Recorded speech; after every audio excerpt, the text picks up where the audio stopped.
Off there, what's your time at Army mean to you? And what Uh, did you learn from that?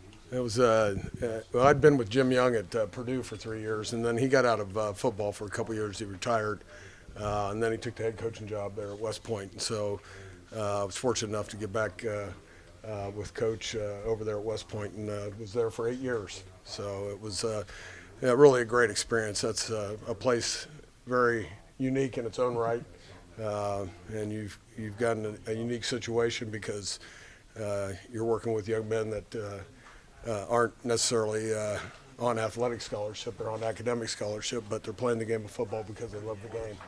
And it's just part of the military experience for them. All the players talk about you getting up today this week and talking to them about that experiences. What were you trying to get across to them? I think it's important anytime to be a student of the game and knowing your opponent and understanding the key elements that you're dealing with. And it's going to be a different experience for them when we play Army on Saturday. So I just wanted them to have a better understanding of what a cadet is and what a daily life, a day in the life of a cadet would be, and just to expose them a little bit more to the mentality that they're going to be facing on Saturday. Can you give us an idea what a day Yeah, for the most part, it's up at 6 o'clock for roll call, and they're down on the plains, which is grass fields, and in their companies, and starting the day that way. Then essentially they go to breakfast at 7 o'clock. Got to be in class by 7:30. Have classes all the way up to about 11:30. We used to meet with our players. I don't know if they still do this, but we used to meet with our players at lunchtime, the hour they had off at lunch. That was our position meeting time, and then they went back to class from about 12:30 to 3. Practice started at 3. Then they lifted after practice because that's the only time they could lift.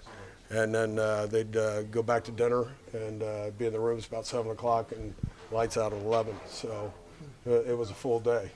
You mentioned, the types of kids that are there. I mean, we run across kids, on the recruiting trail that are looking at military academies, and they're just always different. I mean, is it kind of a coach's dream in a way because those kids are usually really earnest? They love football, and they have a kind of a deep value system. Yeah, and one of the things I told our players is that you got to understand when you go through the regimen of the day that they go through. For them to come to football practice, that was their release. That was their release. That was their time to have fun and enjoy the camaraderie of being a part of a team. And like I said, they play the game of football because they love the game of football. So does it make it easy to coach those guys? You have their full attention, and they're a different breed of athlete. We really had some really great athletes when I was there. I can tell you that. We had a handful of guys that could have played for us here at Oklahoma. There's no doubt about it. But overall, you're looking at a bunch of guys that have over a 3.7 GPA. They're 1,300 or plus on their SATs. They got a recommendation from a congressman or a senator to get into the school. And, you're looking at a little bit different type of mentality there. So not a whole lot of knuckleheads.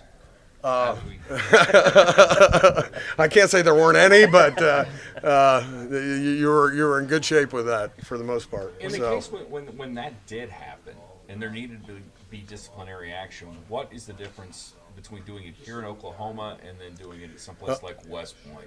Disciplinary action was taken care of quickly. There was nothing immediate. It didn't linger. I can tell you that. And it usually was taken care of by the team. So you look at you're looking at 100 guys on that team that are all built to be leaders, So they take the bull by the horns, and they take care of the business first. And if it had to go to a higher up, it was usually somebody was gone.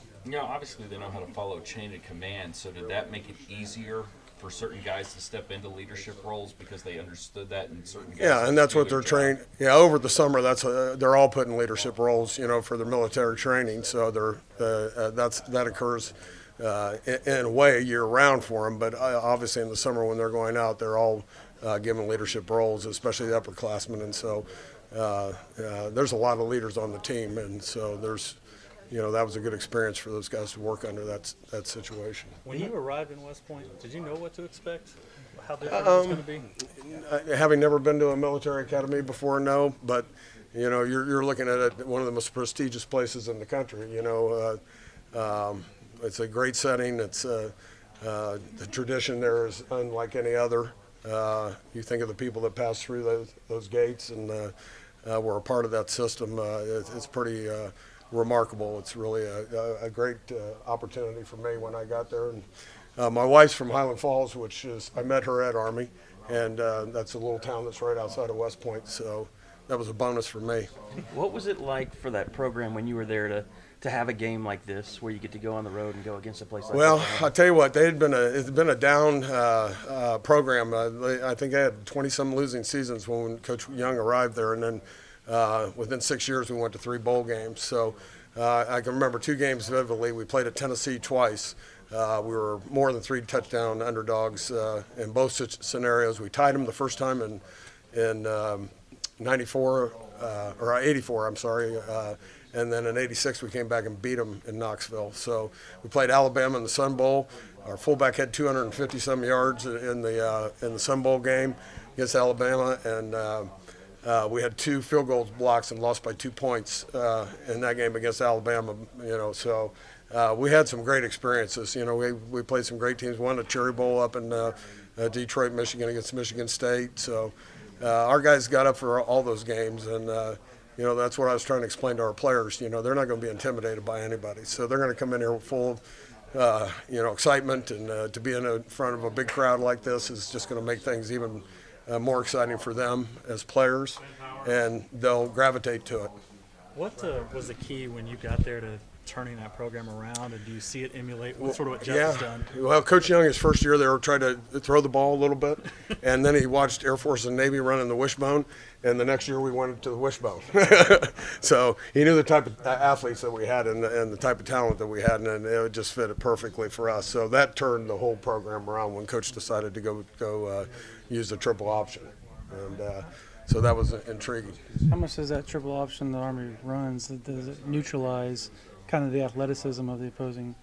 Well, and we're trying to simulate that as best we can. You can't simulate that exactly the same because you're not going to understand the speed of it, and guys that are nipping at your feet on every play, because everything they do is a chop block. So, they're trying to distract your eyes from the ball, and they're always around your ankles, and so we're trying to simulate that as best we can. But it's really difficult, for our guys just in 1 week's time to get that down perfectly. They're going to be very disciplined, and they're going to be extremely efficient with execution. And that's what we're trying to impress upon our defensive players right now, is that you're going to have to understand that it's assignment football.